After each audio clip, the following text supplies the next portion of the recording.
Welcome to Light It Up, a podcast about resilient women balancing motherhood, their careers, personal lives, and all of the challenges that come along with being a superwoman. Each week, you'll be motivated to take action to lead, inspire, transform, and empower. Now, here's your host, Dr. Aginah M. Good morning, everyone. I want to thank you for tuning in to another episode of Light It Up. Today, I have a very special guest. We're going to do a author's spotlight feature, and my guest is Miss Twyla Marks, who is the author of The Unexpected: The Ride of My Life. Welcome to Light It Up, Twyla. Thank you. Glad to be here. How are you? I'm doing wonderful. Wonderful. Good. So I'm glad that we were able to arrange this time for you to come on to Light It Up. You are a new author of your first published work, The Unexpected: The Ride of My Life. And if you could just kind of give us a little bit about your background, tell us where you're from and all of that good stuff so that my audience can get to know you. Okay, awesome. Well, I am a native Texan, and I'm from a small town called Wichita Falls, Texas. It's about 2 hours north of Dallas, Texas. I was raised by my grandmother, the only grandchild she raised. So my grandmother is my heart. She's my heart. Basically, I am a mother of 2 adult children. I have an empty nest. Whew, praise the Lord. My son literally just turned 21 this past week. So yes, I'm an empty nester. Yeah, you really are an empty nester. Yes, they're really grown. So yeah, that's my background. My professional background has been health insurance. I was in that for 20 years and decided to venture out into entrepreneurship. I have an event planning business. Of course, as you stated, I'm a new author. And so I'm no longer in the insurance industry, and I'm just doing my thing right now. So that's an interesting transition. How did you make the decision to transition from being in the insurance industry and then deciding that you wanted to go into entrepreneurship and specifically to become an author? Sure, certainly. So I decided I've always had a love and a passion for decorating. And when it's my birthday, I go all out as far as decor and things like that. And so somebody just spoke something to me one day. They said, "You ought to do this as a side business. You're good at it." I was just doing it, just out of my own pleasures. And so I started that event planning business a couple of years ago. And I kind of do it just whenever right now, just sporadically. I don't really market that, but people know I do it. And so what inspired me to write my book and going into becoming an author, I went through a really, really bad marriage, very toxic marriage, divorce, and 12 years ago. So I thought, I've got to write about this. At the time, well, years later, I thought I need to write about it. I had no idea at the time when I was going through it, I was even going to live through it, let alone write about it. So that's how I ended up writing a book. I just told my life's journey and my life story about my life and my marriage and divorce and recovery. So your book, it was published in a few months ago, right? December 2019. Yes. Yeah. So how long did it take you to write your book? I know for those who may be listening who are interested in writing a book, can you just kind of walk through that process? You decided that you wanted to write this book about your journey. Did you go through any type of coaching or anything of that nature, or did you just kind of just write your story? And how long did that process take you? Good question. Good question. So I actually started writing in 2005.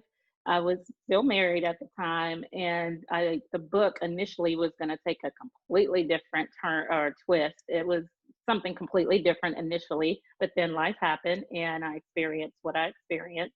But as far as how long it took me to write, when I really got serious about writing again, it took me a little over a year.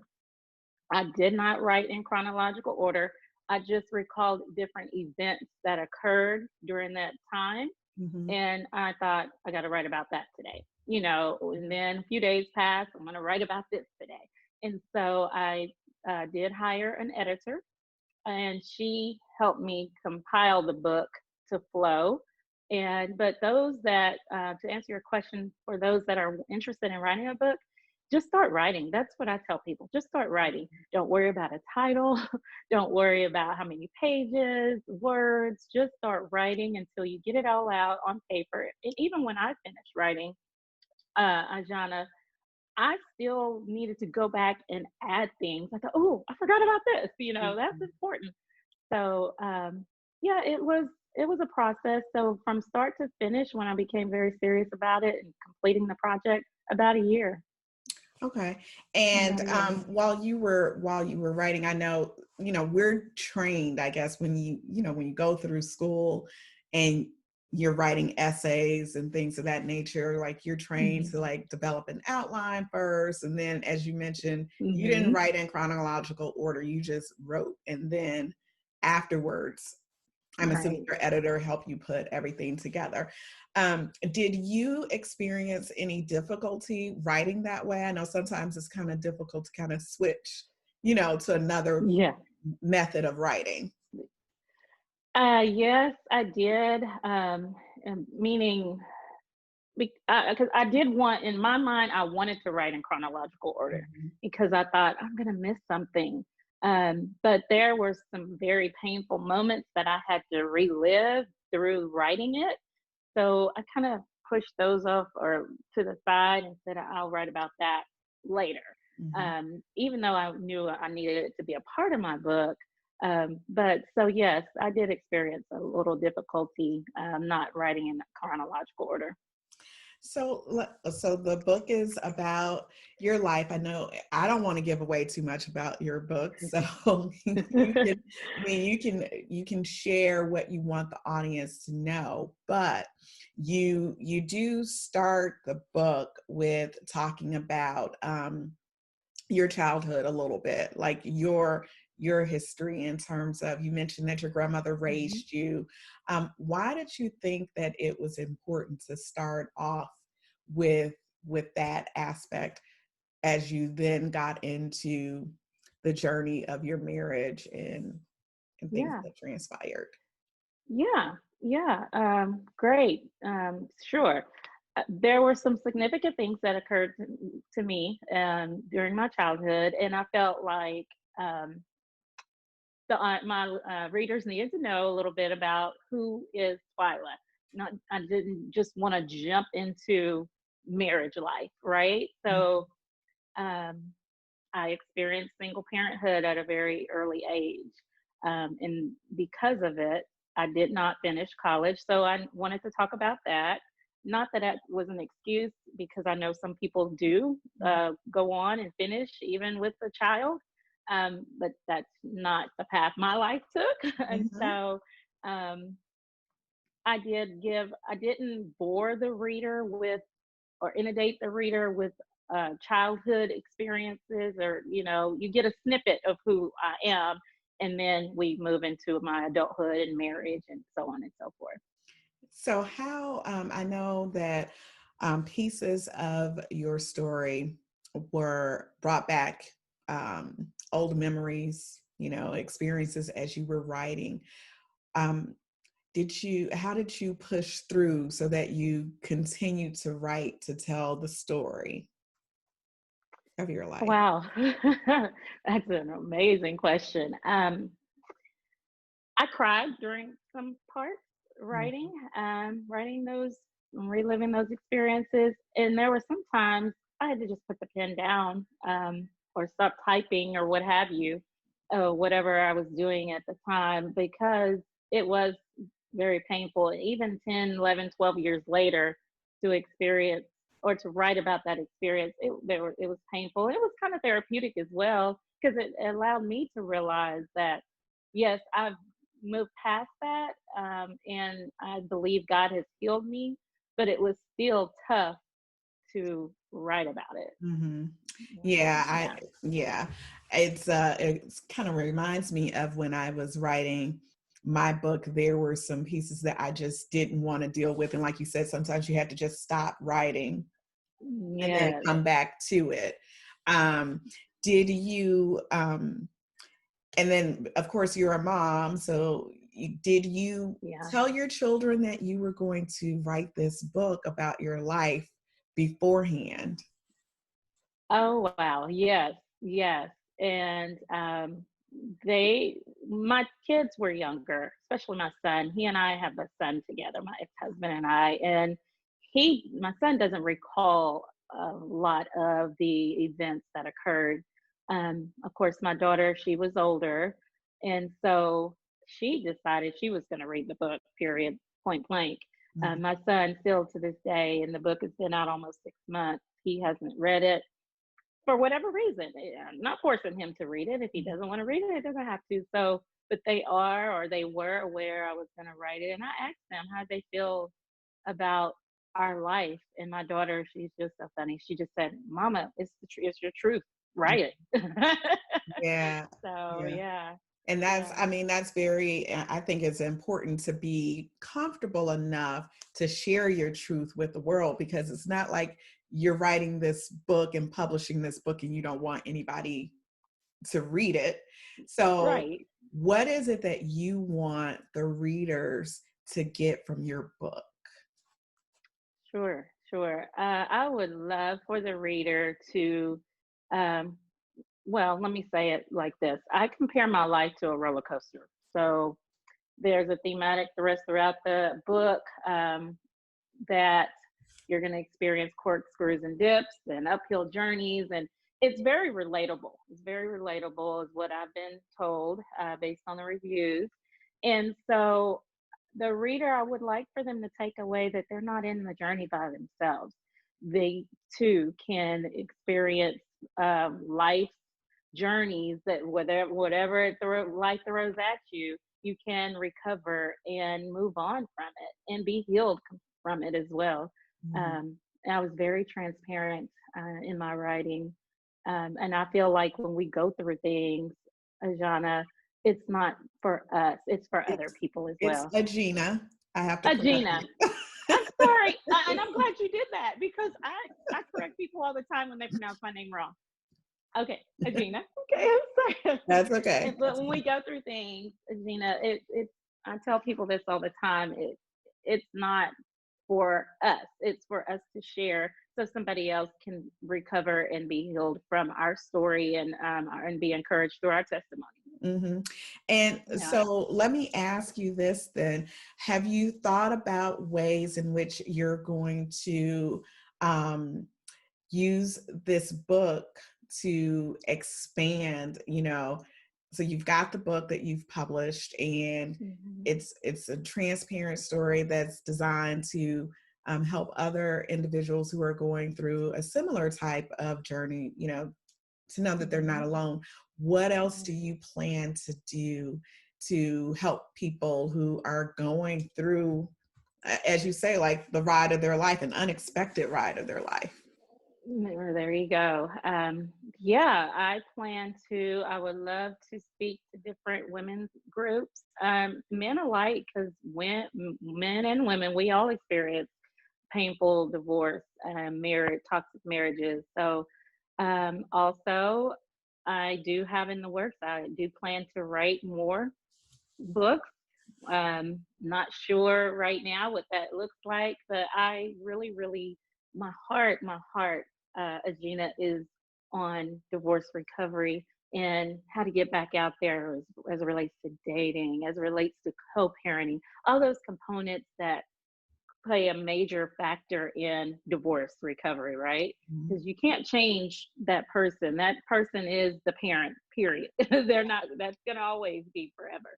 It's just a matter of how we can co parent and get along for the sake of the child or Yeah. children. Yeah. And Yeah. you know what? And here's something that just popped in my mind when you mentioned divorce recovery, because I don't know if people really think about that. sometimes you can be so focused with trying to get out of the marriage and not necessarily thinking about what you need to do as an individual to recover from, especially if it was a toxic marriage. And what popped into my mind was that, for instance, before you get married, there are some people who go through marriage, not marriage counseling. What is it? Usually, through the church, and I can't think of the phrase right now, but premarital counseling. Thank you.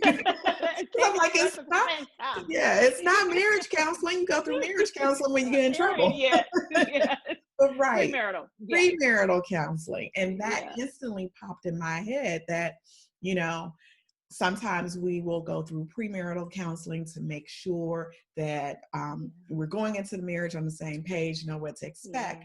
But then when you exit the marriage, I wonder how many people really go through, as you call it, divorce recovery, and go through some type of counseling or what have you, or even a support group, for instance.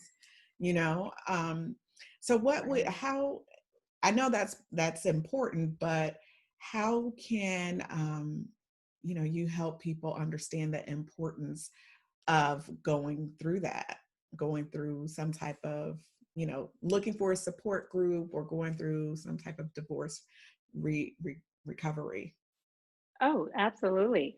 I definitely believe it's so important, and especially based upon the number of years that one may have been married. I think the longer you've been with someone, the longer it may take for that recovery process to be completed. What I personally did, and I speak from just my personal experience, dating was out the window. I didn't even exchange a phone number with someone. It took me about 3 years before, and the readers will read about the post-divorce stories in my book, but I was just dealing with a lot. I got back to who Twyla was. Took myself to dinner, didn't wait on anyone, and you find yourself, you can fall into a lonely state or even a depression state because you feel like maybe you're a failure, you're depressed. It's like, what did I do wrong? What could I have done better? So all these myriad of emotions just pop up, right? From a day-to-day basis. So as far as the recovery, I feel like people need to talk to someone they can trust and they can just be candid with, because you unfortunately can't talk to everybody.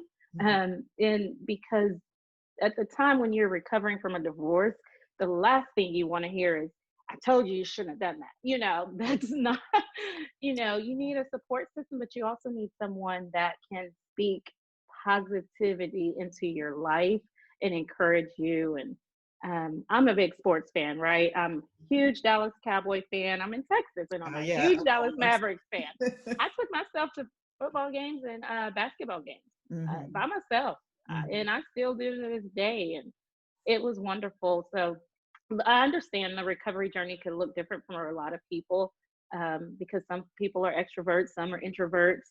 I'm a social butterfly, so I wanted to be around a lot of people, but that's great. I think people should just take baby steps, go through all of that, because one minute I was mad, the next I was crying, the next I was like ready to hurt somebody. You just go through all the entire process. Right. I mean, and divorce is actually, when you go through a divorce, I mean, there's a grieving process because it's the death of a marriage. And so the same different phases of grief that you would go through if a loved one or a friend had passed away, it's kind of similar to when you're going through a divorce. Sometimes unexpectedly you can become emotional or what have you. So that's that's to be, I think when you go through it, that's to be expected, but sometimes people don't realize that prior to going through the divorce process. I think sometimes you can be so focused with wanting to get out of the situation, that you don't realize some of the emotional changes that you're going to go through that Right. process. So so you mentioned that you didn't date, it was about 3 years after your divorce until you started dating. Yes. So what was that like?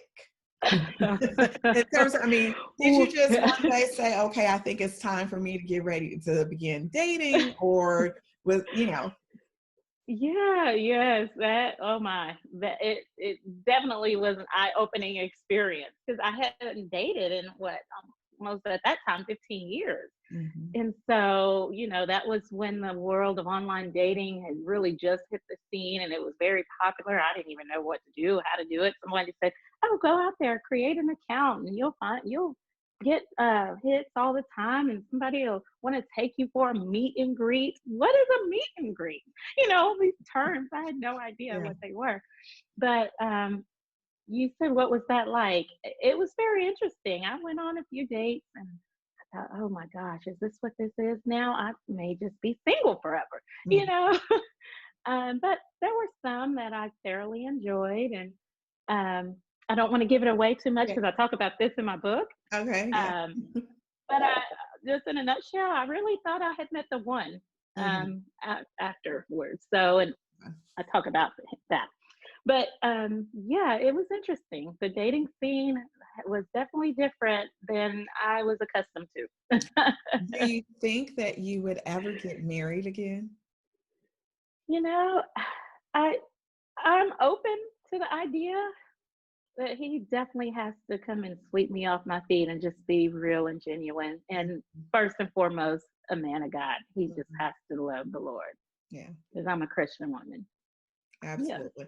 So you now, so in addition, as I mentioned in the introduction, you're an author, but you're also, and I don't know if I actually mentioned this, but I do know this to be true.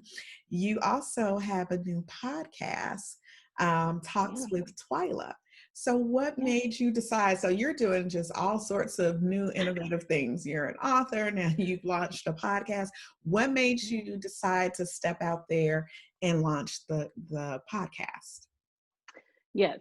So I definitely had the idea and always wanted to have a podcast, especially right around the time I started writing my book. I said, oh, I could have a podcast and talk about the different components as it relates to marriage, divorce, relationships, the whole 9 yards. And so that was always in my mind to do. Well, then COVID-19 happened.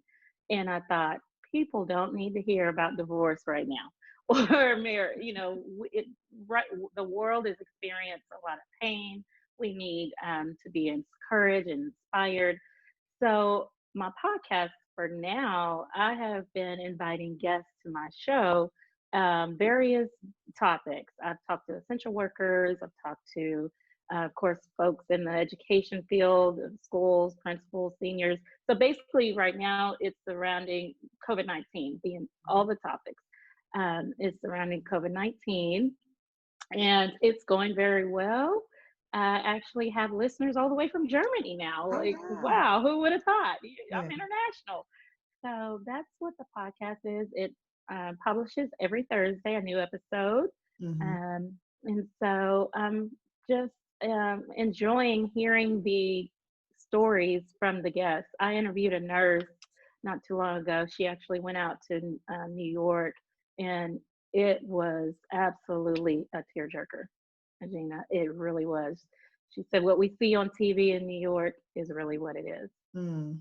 Wow. Yeah, yeah. Do you so with your podcast, do you have guests on every week, or do you alternate when you have guests on? Do you, sometimes have commentaries? Like what's the Yeah, format of your podcast?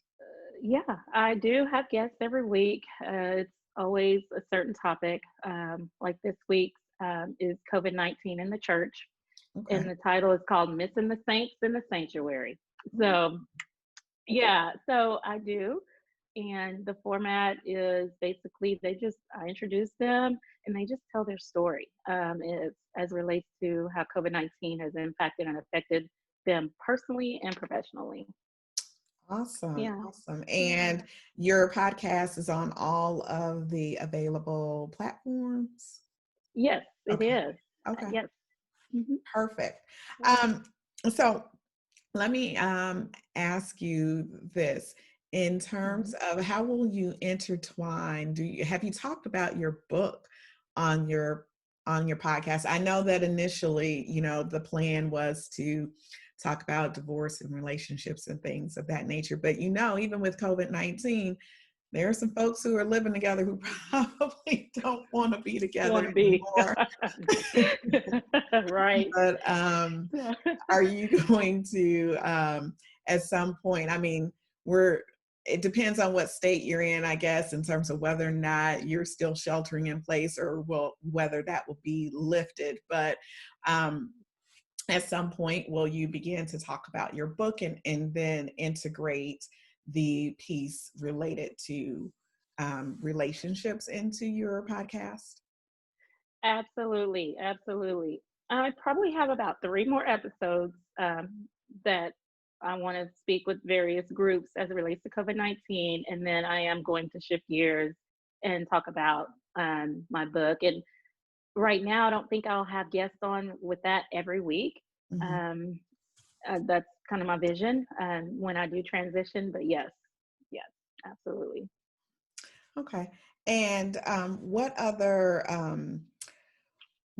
ways are you, um, as you're promoting your book, right? Hmm. And you've expressed that you plan to publish some other works.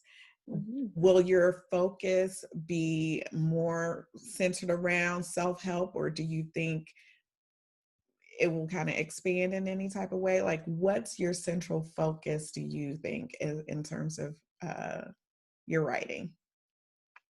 I believe self help has me just as a person. I'm all about encouragement. That's just a spiritual gift that I also have. And so I am all about it. And it's not just for women, men as well. Um, I actually, let me say this. I had a brunch plan for later this year. Pushed it back actually a couple of months when COVID-19 happened, and then I thought, it was called Picking Up the Pieces Brunch, and it was surrounding relationships and recovery, as we've been talking about. So, because COVID-19, I actually postponed it, and it's going to be next year, the next spring. So, yeah, I'm looking for that. And like I said earlier, I would love to speak with different women's groups, men's groups, the divorce recovery, self support groups, and so on and so forth, even in the church or outside the church. Mhm. So, How yeah. how do you so now here's something that's interesting for as far as talking to men, men and women, we communicate differently. Yes. How Absolutely. how can you get men to because this book isn't just for women, just like your podcast isn't just for women. Right. But how do you Right. get men to become engaged and open up and be willing to have conversations centered around topics such as relationships and divorce and marriage and divorce recovery? Yes. Oh, yes. That's a great question. So I think with men, they have to sense that you're being transparent and you're not male bashing per se Mhm. before they feel comfortable enough to open up. I have actually talked to a couple of men, unbeknownst, I didn't know them, and they were very transparent and they just shared with me their story. Um, and like I said, met them and didn't know me from Adam, and I didn't know them. So I think it's like I said, it's all about allowing them to feel like you're not bashing them. Um, so Absolutely. Yeah, I yeah. think that is very important, and something that we definitely have to take into consideration when we're trying to have those conversations, because I remember when I published my book, just because of the title, it was Women Who Persevere. Someone assumed that just because I'm talking about women persevering, that that means that I was going to be male bashing. That's not the case. Like, I've always said that just because you're trying to empower women does not mean that that's synonymous with bashing men by any figment of the imagination.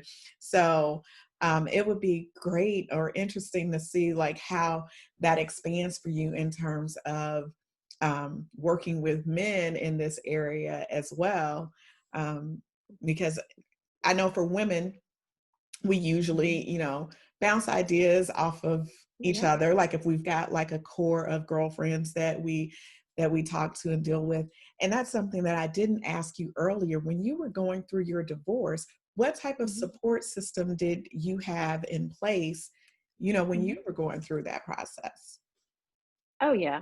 I had a very good friend. She knows my life. She probably could have wrote the book for me. She knows me that well. That I would talk to pretty much on a daily. We would pray together.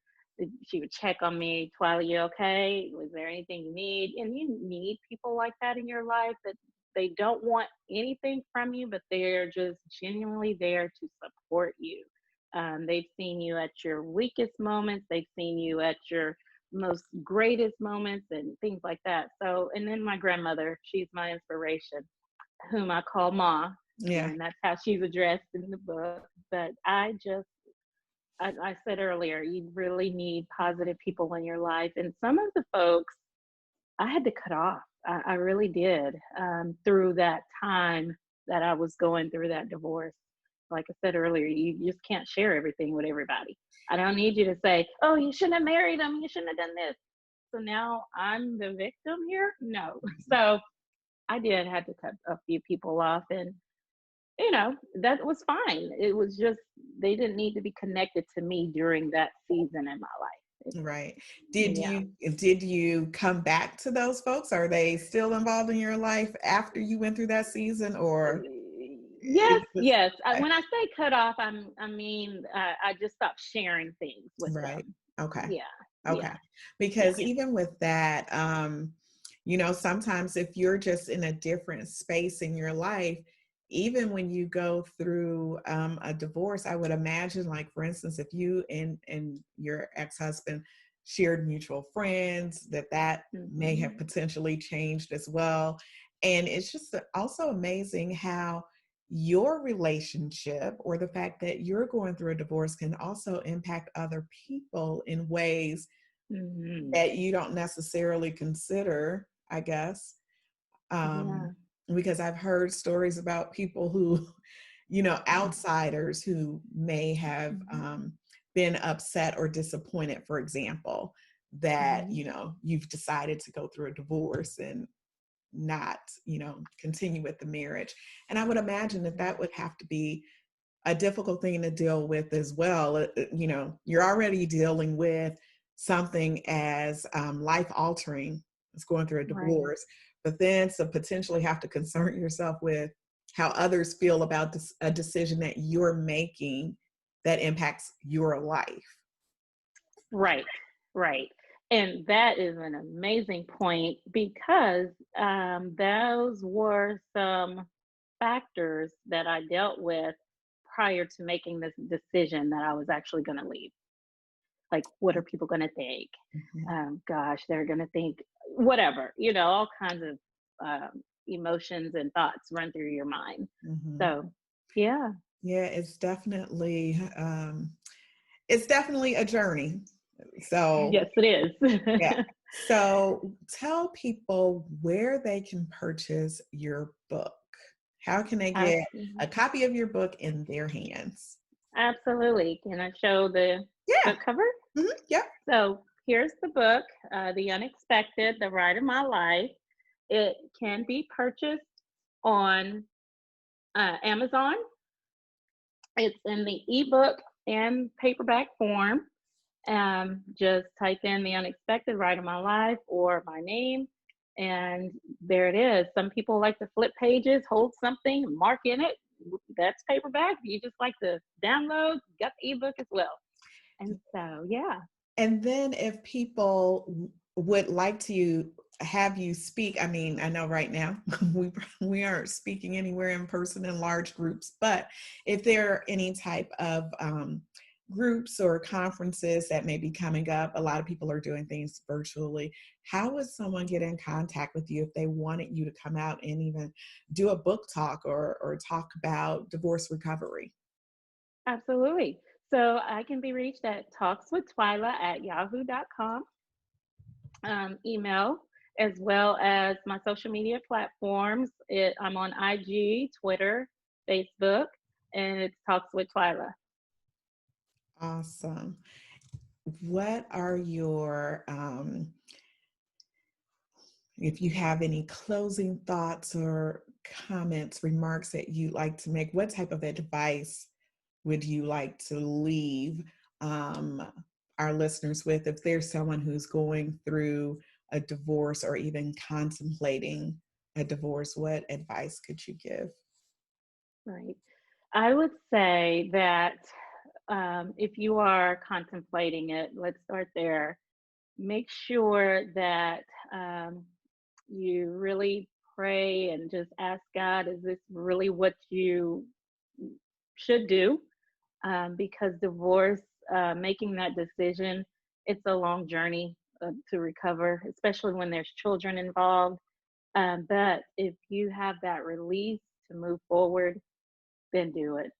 it Sometimes life is better on the other side after divorce. At least mine has been. No, Mhm. I'm not remarried, but I have peace, and peace is, there's no price for peace. And second of all, if a person is already going through a divorce, um, work on the relationship that you may have with the ex, or soon to be ex. Forgiveness is huge. Forgiveness is huge. And then if there are children involved, the co-parenting piece. Um, I didn't allow my son to really experience or see the aftermath or the after effect, because I did not want his relationship to be scarred or damaged with his father, because his father and I were no longer together, even though I couldn't stand him, but I did my best, I guess, within our power to um, continue a cordial relationship with my ex. So that's what I would leave with your listeners, Aginah. Okay. Okay. Um, and do you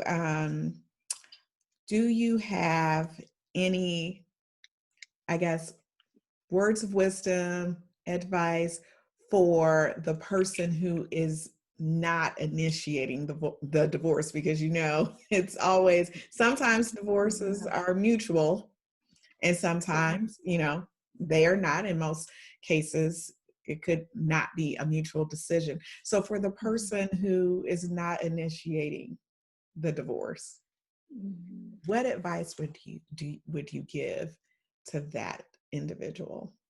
Oh, absolutely. Yes, I would say to that individual that try your best not to develop bitter feelings.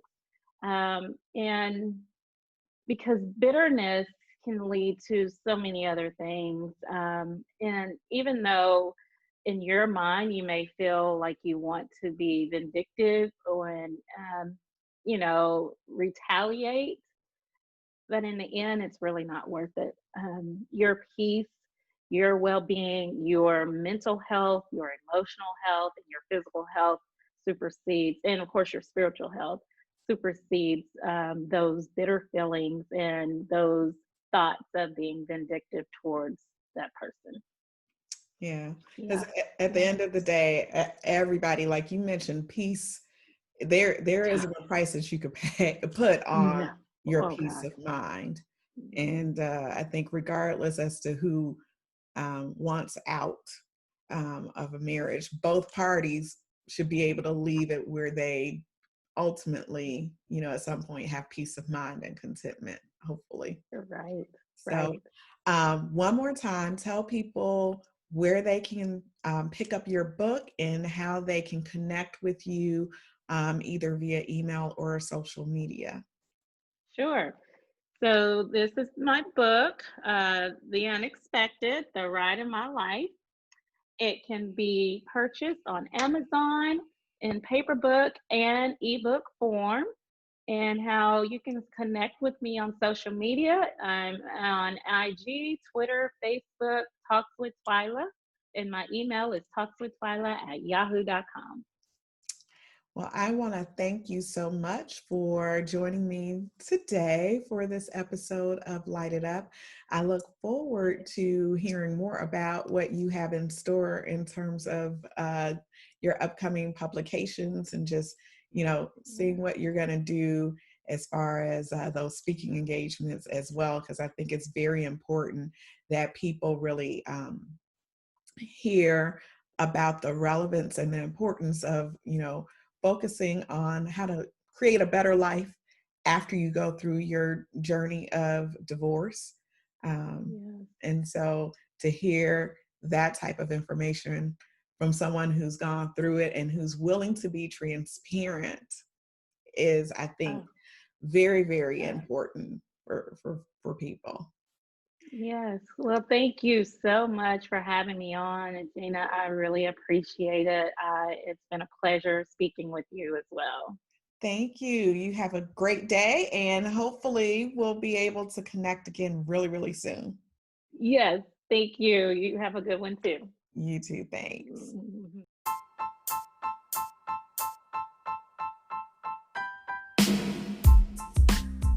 Thanks for joining me this week on Light It Up. Make sure you visit my website at www.lightituppodcast.com or www.aginahmuhammad.com. You can also find me on social media using the handle @LightItUpPodcast. If you like what you've heard, please be sure to hit the subscribe button so you'll never miss a show. While you're at it, I'd appreciate a rating on iTunes, or you can simply tell a friend about the show. Be sure to tune in every Tuesday for a new episode. Until next time, light it up and shine bright like a diamond.